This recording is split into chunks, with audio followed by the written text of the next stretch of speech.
Hi friends, உங்களோட வாழ்க்கை next லெவலுக்கு கொண்டு போகிறதுக்கான நேரம் வந்தாச்சு. உங்களுடைய கோல்ஸ், உங்களோட ஜாப்ஸ், உங்களோட ஹேபிட்ஸ், உங்களோட மார்க்ஸ் எல்லாத்தையும் ஒரு படி உயர்த்தத்துக்கான அவசியம் வந்தாச்சு.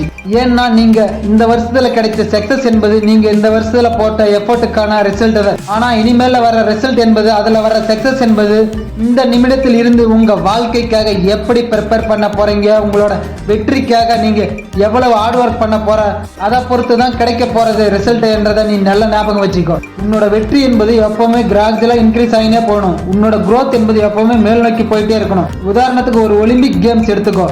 ஜம்பிங்காக இருக்கலாம், இல்லது வெயிட் லிஃப்டாக இருக்கலாம். அவங்க ஃபர்ஸ்ட் அட்டம்ப்ட்ல தூக்க போகிற வெயிட்டோ தாண்ட போகிற டிஸ்டன்ஸோ ரொம்ப கம்மியாக இருக்கும்.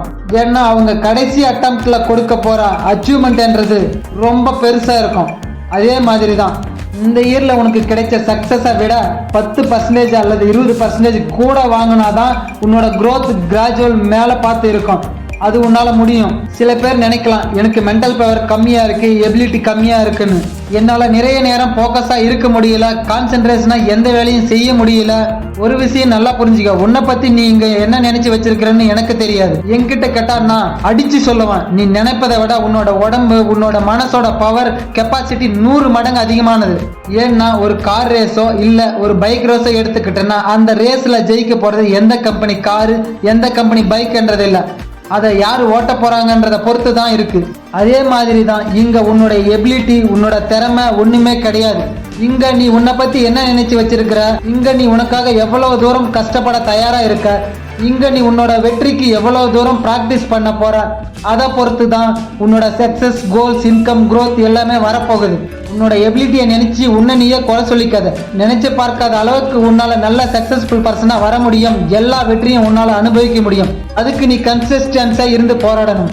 எந்த வித பிரச்சனை வந்தாலும் எல்லாம் தாண்டி கன்சிஸ்டன்ஸா இருந்து ஃபோக்கஸ் பண்ணி தான் ஆகணும். சில நேரங்களில் டிஸ்ட்ராக்ஷன் வரத்தான் செய்யும். மைண்ட் கான்சென்ட்ரேஷன் நம்மளை விட்டு போகத்தான் செய்யும். இந்த மாதிரி டிஸ்ட்ராக்ஷன் எல்லாருக்கும் வரத்தான் செய்யும். இதெல்லாம் கடந்து முயற்சி செஞ்சாதான் ஆசைப்பட்ட வாழ்க்கை வாழ முடியும். ஆசைப்பட்ட கோல்ஸ் கிடைக்கும், ஆசைப்பட்ட மார்க்கு கிடைக்கும், ஆசைப்பட்ட வேலைக்கு போக முடியும் என்று ஃபோக்கஸ் நம்ம தான் இருந்து கான்சென்ட்ரேஷனா முயற்சி பண்ணணும். ஏன்னா இங்க பெருமையிலேயே யாரும் திறமைசாலியோ இல்ல அறிவாளியோ கிடையாது. எல்லாமே பிராக்டிஸ் தான். எல்லாரும் அவங்க எவ்வளவு நேரம் எஃபோர்ட்டா இருந்தாங்க, எவ்வளவு நேரம் கன்சிஸ்டண்டா இருந்து முயற்சி பண்ணாங்க, அதை பொறுத்து தான் அவங்களோட வெற்றி, இன்கம், க்ரோத் எல்லாமே வருது என்றதை என்னைக்குமே நீ மறக்காத. By the by, my name is Venkatesan, wellness coach and motivational speaker. நம்மளுடைய மைண்ட் செட் இஸ் எவ்ரிதிங் சேனல்ல சப்ஸ்கிரைப் பண்ணலனா சப்ஸ்கிரைப் பண்ணிடுங்க. லாஸ்ட் வீடியோவில் நல்ல நல்ல கமெண்ட்ஸாக வந்திருந்து. கமெண்ட்ஸ் பண்ண அனைவருக்குமே நன்றி. கண்டிப்பாக உங்களுடைய வாழ்க்கையில் பெரிய வெற்றி 2024 காத்து கொண்டு இருக்கிறது. அதை ருசிக்கவும் ரசிக்கவும் தயாராயிருங்க.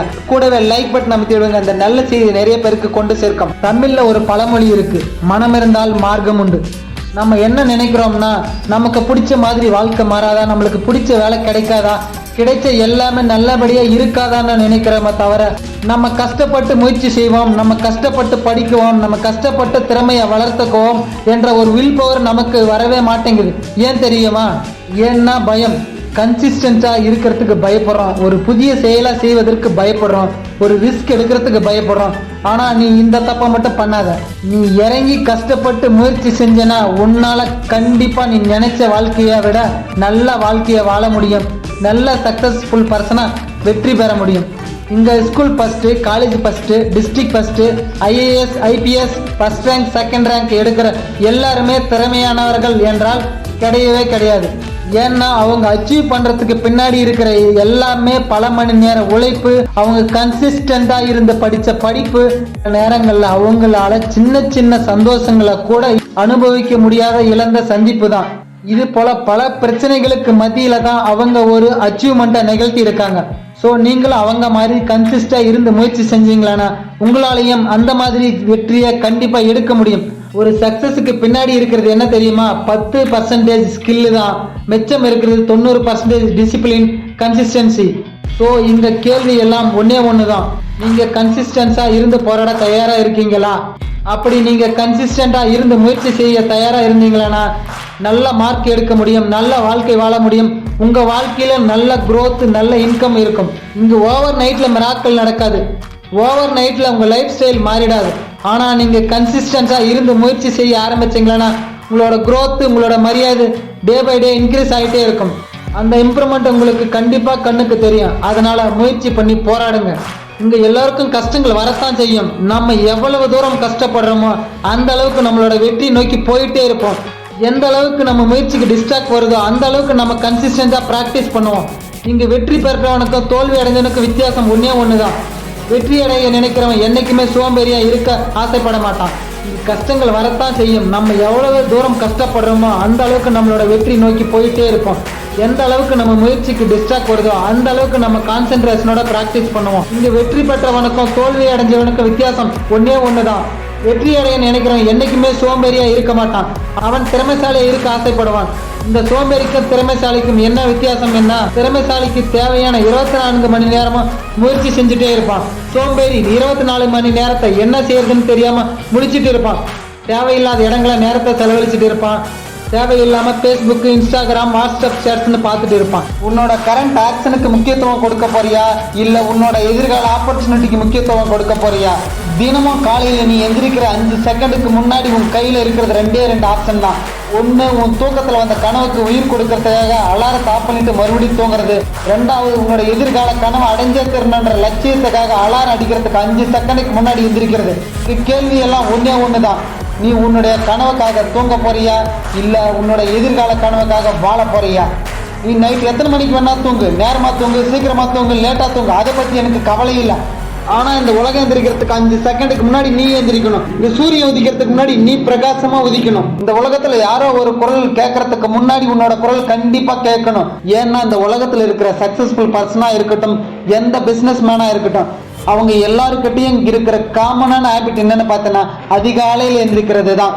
இந்த அதிகாலை தூக்கத்துல இருந்து எந்திரிக்கிறதா தான் அவங்களோட நல்ல ஹேபிட். நான் ஏன் அப்படி சொல்றேன்னு தெரியுமா? நான் ஏன் அப்படி சொல்றேன்னா, நார்மலா உனக்கு எனர்ஜி அப்பதான் ரொம்ப அதிகமா இருக்கும். உன்னோட 100% எனர்ஜி இருக்கிறது காலையில மட்டும்தான். இந்த காலை பொழுது என்பது உனக்காக கொடுக்கப்பட்ட வரம். இந்த உலகத்துல 2 விதமான மக்கள் தான் இருக்காங்க. ஒருத்தனை எடுத்துக்கிட்டோன்னா இந்த உலகத்துல இருக்கிற மக்களுக்கும் அவனுக்கும் எந்த ஒரு வித்தியாசமும் இருக்காது.